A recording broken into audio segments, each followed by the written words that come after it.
রাজাকারদের সবগুলোকে ফাঁসি দিচ্ছি, এবার তোদেরও ছাড়বো না।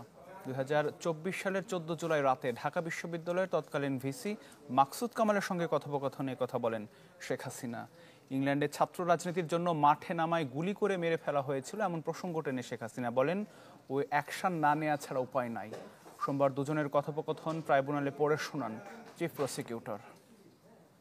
মুক্তিযোদ্ধার সন্তান নাতিপুতিরা কেউ মেধাবী না, যত রাজাকারের বাচ্চারা নাতিপুতি হলো মেধাবী, তাই না? 14 জুলাই 2024 গণভবনের সংবাদ সম্মেলনে শেখ হাসিনার এ বক্তব্যে ফুঁসে ওঠে গোটা বাংলাদেশ। বক্তব্যের প্রতিবাদে মধ্যরাতে ঢাকা বিশ্ববিদ্যালয়ের বিভিন্ন হল থেকে মিছিল করে রাজপথে নামেন হাজার হাজার শিক্ষার্থী।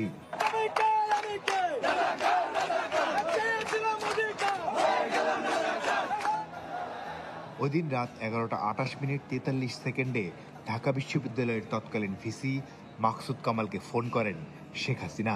এতদিন ফোনালাপের বিষয়টি জানা গেলেও কি কথা হয়েছিল দুজনের মধ্যে তা সামনে আসেনি। সোমবার একটি মামলার সূচনা বক্তব্যে হাসিনা মাকসুদ কামালের কথোপকথন আন্তর্জাতিক অপরাধ ট্রাইব্যুনালে তুলে ধরেন চিফ প্রসিকিউটর। পারস্পরিক সালাম বিনিময়ের পর মাকসুদ কামাল শেখ হাসিনাকে বলেন, প্রত্যেক হল থেকে ছেলেমেয়েরা তালা ভেঙে বের হয়ে গেছে, জড়ো হচ্ছে রাজু ভাস্কর্য ও মূল চত্বরে, যে কোনো মুহূর্তে তার বাসাতেও হামলা হতে পারে। জবাবে শেখ হাসিনা বলেন, প্রয়োজনীয় নিরাপত্তা নেওয়ার নির্দেশ দেওয়া হয়েছে। এক পর্যায়ে মাকসুদ কামাল বলেন, শিক্ষার্থীরা সবাই বলছে তারা রাজাকার। এবার শেখ হাসিনার জবাব, রাজাকারের তো ফাঁসি দিছি, এবার তাদেরও তাই করব, একটাকেও ছাড়ব না। কথোপকথনের এক পর্যায়ে আবারও ক্যাম্পাসের নিরাপত্তা বাড়ানোর কথা বলেন মাকসুদ কামাল। শেখ হাসিনা বলেন, বিজিবি, র্যাব, পুলিশ সব রকম বাহিনী মোতায়েন হচ্ছে।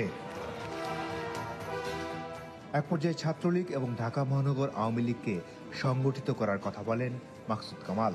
জবাবে আবারও রাজাকার প্রসঙ্গ আনেন শেখ হাসিনা, বলেন, রাজাকারের কি অবস্থা হয়েছে দেখিস নাই, সবগুলোকে ফাঁসি দিছি, এবার তোদেরও ছাড়বো না।